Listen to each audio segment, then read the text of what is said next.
première lecture et nous voterons donc pour celle-ci. Je vous remercie. Madame Zanier, vous avez la parole. Pardon.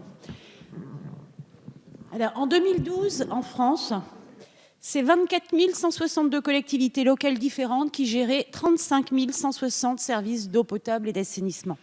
Oui, 35 160 structures différentes pour la gestion de ces deux compétences. L'eau potable était communale à plus de 70%, mais représentant moins de 30% de la population. 56% des services desservaient moins de 1000 habitants. Les fuites d'eau potable sont estimées à 30%. On retrouve ces constats dans le rapport de M. Édouard Balladur, rapport qui a été en partie à l'initiative de la loi NOTRe proposée par le précédent gouvernement. Je vais d'ailleurs me faire plaisir et vous citer M. Balladur, à qui un journaliste demandait. C'est finalement la gauche qui a mis en œuvre une grande partie des préconisations de votre rapport, M. Balladur. Que vous inspire cette ironie de l'histoire? Et M. Balladur de répondre: un vif sentiment de satisfaction, cela signifie que nos propositions n'étaient pas mauvaises.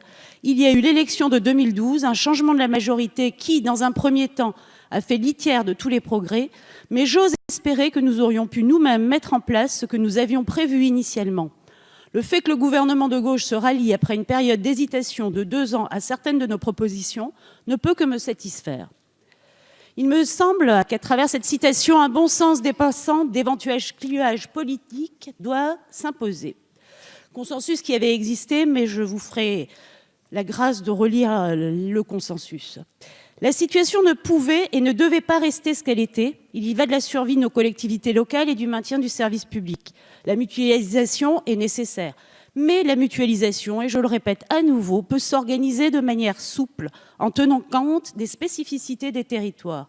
C'est ce que nous proposons. Je rappelle que la loi NOTRe a été votée. Elle impose le transfert eau et assainissement aux communautés de communes comme aux communautés d'agglomération au 1er janvier 2020.